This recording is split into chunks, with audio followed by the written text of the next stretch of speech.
Sleep is so important. I can't even emphasize how important it is, not just for your baby, but for you as an adult. You need it in your everyday life to function. And babies are exactly the same. So if they're not getting enough sleep, they're not going to be able to develop and progress as they potentially could if they were getting more sleep. A bit like how you or I would function if we had really little sleep, or if we were waking up heaps in the night. When you wake up the next day, you feel a little bit dazed and a little bit almost like you've got a hangover. So it's like, if we're feeling that, what do babies feel when they're having little sleep and waking up all the time? Hey guys, how you doing? Welcome back to my channel. So today we're talking all things sleep. So with Bella, she was a really good day napper. So she would generally have an hour, then maybe 45 minutes, and then a 3 hour in the afternoon as a newborn. She was really, really good, and she would nap anywhere. She would nap in the pram, she would nap in the car, she would nap on us, she would nap in her Moses basket. So she wasn't in a cot from day dot. She was really, really good at the day naps. Nighttime was a whole other story. In the newborn stage, we expected her not to sleep, so that really didn't faze us. But a lot of friends of ours that had kids and things that we'd read sort of said, you know, by 8 to 14 weeks, they might just all of a sudden sleep through overnight, and it might start to continue. They might do it here and there. So we were sort of really anticipating that stage. So the 8-week mark came and I was like, oh, thank goodness. Like, I need some sleep. But it didn't happen. And then the 12-week mark came and it didn't happen. And then the 14-week mark came and it didn't happen. And I was just thinking, oh my gosh, it's not gonna happen to us. Like, it's gonna be another hurdle that we've got to overcome. And it was, and it still is, and that's fine. Bella's 8 months now. She's still not sleeping through the night. She wakes up once, generally, on a good night. Sometimes she'll wake twice, and I can tell, depending on the time of the first wake up, if she's gonna wake again. And then if she's teething, it is a whole other story. She will wake multiple times. 3 to 4 month mark, she was waking at least 4 times a night. She would have a few night feeds. That's dropped back to 1 now, but what we did with her then is very different to what we do with her now in terms of her sleep and her routine and everything like that. So it got to the point where around the 4 month mark, she was waking 7 times a night. And that might sound like a lot to some, it might sound like not very much to some others, but for us it was a lot. And for me especially, getting up and down constantly, it was really exhausting and it was mentally draining, and it really took a toll on my health overall. And one night I actually collapsed because I was just so exhausted. And I mean, Matt, like, all credit to him, he was still working. He was getting up with me pretty much every night at least once, just to help me out, especially when she was waking, you know, those 7 times a night, because I was just so drained. And then poor Bub, she was just crying and we couldn't settle her. So it got to the point where my mum got recommended a sleep therapist and got us onto her. It was not an avenue that we were going to go down in terms of getting a sleep therapist. We didn't think we needed it. We knew that she wasn't sleeping well, obviously, but we didn't think we needed to be taught on how to get our kid to go to sleep, and we also knew that we weren't going to agree with everything. That being said, we found it extremely helpful in a lot of ways. There were some things that we didn't implement that we didn't agree with. So, I mean, pick and choose what you will. But with Bella, her day naps started to decrease. So as a newborn, she would obviously nap, I don't even know, 4 or 5 times during the day at least. Then it dropped to 4 naps a day, then it drops to 3. She's now at 2 naps a day at 8 months old. She's been doing that for quite a while. But to get her to go to sleep at night, like, looking back, I can't even believe that we did this. Some nights, majority of the nights actually, it would take us about 3 hours to get her to go to sleep. And I'm not kidding. So that's from basically like the start of her routine as well. So we, at around 6 o'clock, would start her routine. So we'd give her dinner, we'd bath her, everything like that. She'd go on the boob for a bit. Then anywhere between 7 and 7:30 she'd go down. She would just scream and scream. She would cry a lot, and we would go in and we'd pick her up and we'd cuddle her and we'd sing to her, and she'd get all settled on us, and then we'd put her back down and she'd start crying again, and then Matt would go in, so we'd alternate sort of who would do it. But there were so many nights where we were literally just walking up and down our place, and we'd alternate between like 15 minutes each, just because she was getting heavier, of like rocking her and patting her and singing to her. And I can't believe we actually did that. Now I can look back and say that, but it was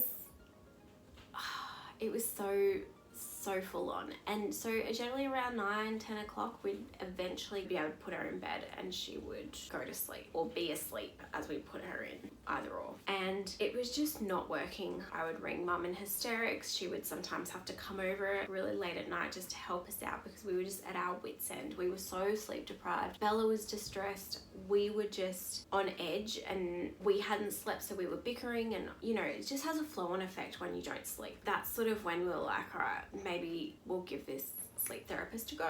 So babies, like adults, need sleep to develop, to grow. You process things throughout the day when you're sleeping. Your memories are stored. But for babies, as a general rule, they should be waking up and they should be happy. It shouldn't be that they wake up and cry. So in the mornings, Bella would wake up and she would be really happy. She wouldn't cry. She'd just be talking in her bed. You know, it was so lovely to come in and be like, oh, good morning, and she'd be all happy. But after her naps from around 3 months, unless it was a big nap, she would wake up crying. And some mornings she would also wake up crying, and we knew that wasn't her. And that's something that we've learned through the sleep therapist, that we want her as much as possible to wake up happy and in that good state that she's had a really good sleep and she's well rested. But the biggest issue with Bella's day naps was that we couldn't get her to get past the first sleep cycles. So with Bub's sleep cycles, like ours, it's made up of REM sleep and non-REM sleep. So REM sleep is your active sleep, so you might jerk or twitch or something like that as you're trying to go to sleep, and your non-REM sleep is the quiet sleep, so it's your deeper sleep. So her first sleep cycle, generally around 30 minutes she starts to sort of come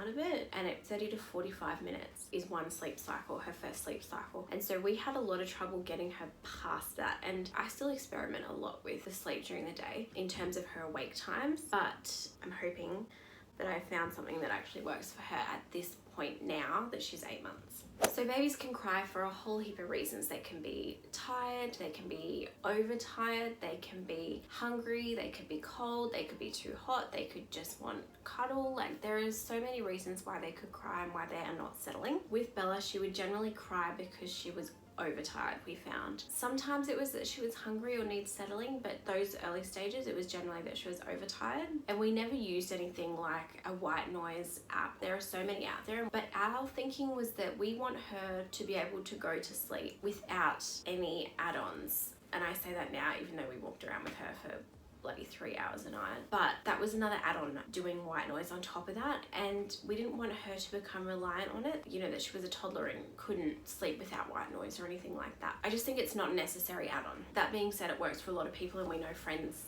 that use it and it works really well for them. So when babies get tired, it's all about looking for cues. So as a newborn, she couldn't obviously like rub her eyes and show that she was tired, but she would get a bit fidgety as a newborn and she would get a bit restless. She would lose interest in things quite quickly. With Bella now, like, she will yawn, she will rub her eyes, she will look into the distance and have this real glazed look over her face. She might get a bit whingy. She'll just sort of crawl up to Matt or myself and sort of climb up on us for a cuddle. And if we pick her up and she buries her head into our neck, then we sort of know, all right, she's at that point. But I also go off timings. So that is a really big thing that we've learned, is that timings come into it a lot in terms of like their awake times and their sleep times during the day. As a general rule now, I don't keep Bella up for more than 2.5 hours. I was up until like last week keeping her up 3-hour blocks and then she'd go down, but she was only doing one sleep cycle every time. So sometimes she would only nap for an hour throughout the whole day. And that just wasn't enough because she was getting to the evenings and she was so tired and so grizzly. And she was teething as well, so that's also why she wasn't getting past that sleep cycle. But I've noticed that just bringing her naps forward just that little bit has made a huge difference, and she's sleeping an hour to an hour and a half every time now for her day naps. So I mean, it's just made a huge difference for us in terms of that. So at her age, she should be getting between 12 and 14 hours of sleep in a 24-hour period. I'm not pedantic about that, but I do keep an eye on it, and if she's sort of not done enough in the night, I will try and make sure she gets some good day naps in just to try to boost that time. I never had, I think it's called the Wonder Weeks app, where it tells you how much sleep they need and all that sort of stuff. I never used anything like that. I sort of just went off my gut from day dot. Obviously with a lot of stuff it didn't work. Bella's my first child, but with a lot of stuff it did work. And I think if anything, it's actually made us understand her rhythm and understand her her a lot more, that we're not reliant on things like white noise or the apps or dummies or anything like that. All those things work for other people, and you know, that's fine and that's great and that's what works for them, but for us, we just didn't want to go down those paths. The other thing with Bella is that as soon as she could roll at about 3 months, she only wanted to sleep on her stomach. I was pretty on edge, actually. We do have a monitor. It's not a monitor that can tell her heart rate or if her breathing stops or anything like that. I knew she could lift her head and everything, but I was just hoping if she was in a deep sleep, she would know to move her neck from side to side and not just plant herself down, and she can. She's fine at it, and she's very, very rarely sleeps on her back now. She is definitely a tummy sleeper. The other things that we found with Bella is that she is more of a hot body in terms of she overheats, I guess, quicker than what other babies would. So in comparison, like, I feel the cold quite easily. Generally, like, my hands and that are quite cold, whereas Matt sweats quite often. If I'm in trackies in bed, he will just have footy shorts on. Bella is a lot like him. So we found too, the optimum temperature for a baby's room is around 18 to 22 degrees, they say, for safe sleeping. We live in Queensland. It's very rarely that temperature during the night. We do have air conditioning and we got fans put in, but the fans we found made her quite sniffly during the nights, and she'd wake up with a little bit, not so much block nose, but we just noticed that it did affect her. And the aircon, we would run it overnight in summer to get the whole house to a temperature, but we have the aircon where it does like the whole house at one temperature. It's not like a split or anything, and so even though we might have set it at like 18 degrees, not all of the house would be 18 degrees, if that makes sense. But we found for her the best temperature was around 24 degrees. I don't know why, but that is where she's most comfortable at. So depending on what the temperature of the room is, we just clothe her in accordance with that. It's winter here at the moment, and it's been getting as low as 12 degrees some nights, but in where we are, her room sits at about 24 degrees inside with the house locked up and no aircon or fans on, and she sleeps really, really well in that. Even though it's one thing outside, it's different inside. It's been a little bit hard to try to monitor, and I guess like I didn't know what to dress her in, and Matt didn't know. You know, everything we read we found really difficult to put into play where we are, because we're in Queensland. It's kind of tropical here. The weather's really different, and summer is so humid. So what an average summer baby might wear, she's not going to be wearing. Temperature plays a really big role, but I think it comes down to your climate, your baby, you know what they need and how they dress. The other thing we found with Bella was that if she hadn't gone to the toilet that day to do another 2, we were going to have problems that night. So she's still exclusively breastfed. She's on 3 solid meals a day plus dessert, so kind of 3.5. But if she doesn't have a bowel motion, we know about it. Generally in the morning, I'll give her something to get her bowels going. She'll have lots of water, and it just helps to flush everything. But if she's not gone to the toilet, she's just in so much pain, the poor little thing.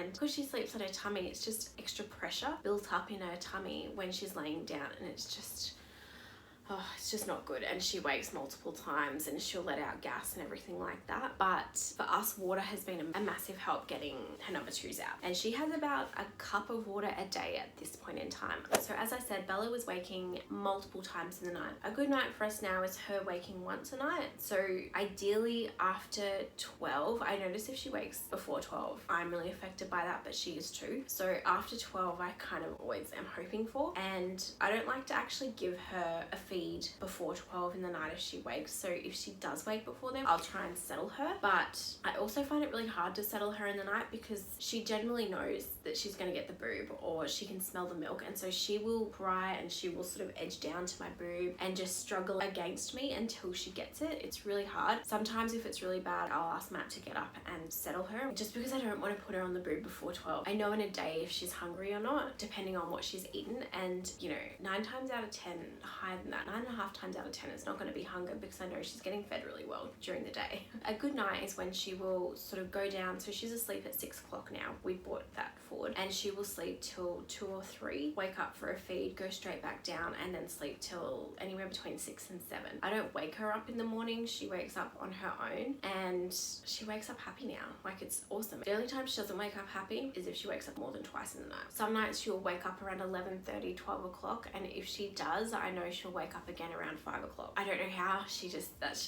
It's just how it is. She just wakes up at those times. If she does wake up at 5 and I give her a feed, I still put her back down to bed, and she will generally sleep until 7 then, unless something outside wakes her up. That's the other hard part. We live in an apartment, so we have people to the side of us, we have people below us, and we have people above us. Thankfully, we don't hear the people at all below us. We hear the people above us. I think they must have floorboards or something. Sometimes I think they're awake 24/7 because you can always hear something. And as much as Bella can get into a really deep sleep, and she has been in the deepest of sleeps where there has been construction work going on and a kitchen's being pulled out and she's been in the next room sleeping, I kid you not, through like hammering and demo work. But then upstairs we'll drop a shoe or something and she will wake up. Like, it just depends on where she is in her sleep cycle, and that's been really hard. We can't control the outside elements. We also live in the city, so there's a lot of sirens, there's a lot of cars that go past. We don't have double glazing where we live, and even if we did, I don't think it would block out everything just because of where we're situated. It makes it really difficult. It's definitely another push for us for a reason to get a house. It's also a small space, but it's just really hard with a lot of outside noise. Getting her to have sort of a dark, quiet, optimal temperature room is not easy where we live. And you know, that's all the things that they say is conducive to a safe good night's sleep, but it's just not possible for us, and it's not possible for everyone to do. And while we have block out curtains, there's still slits down the side where a bit of light comes in, and wherever I put the cot in the room, a bit of light's got to come through. So you know, you've just got to work with what you've got. But I also like that she is able to sleep with a lot of noise outside. I want her to be able to do that. If we were in a complete quiet environment and she was used to that and then went somewhere and it was noisy, I know she wouldn't sleep, because I'm like that. So guys, I can't even tell you how important sleep is, and I'll probably do more videos on sleep, or at least our nighttime routine with Bella, and show you what we do, just because it is so important for not just Bub, but for Mum and for Dad and for siblings and for everyone involved. And I mean, when you're not sleeping, you're waking up constantly with a baby, like, it's really hard to function in a day. Stay tuned guys for next week, and that will continue on with basically everything that we've learned from the sleep therapist. I hope you guys found this video interesting. I hope that you learned something. I hope maybe it's given you a different point of view that you wouldn't have otherwise had. If you like this video guys, please give it a thumbs up, as it really supports my channel, and don't forget to hit the subscribe button. I post new videos every week, and I will be back next week with a new video, and we will see you then. Bye guys.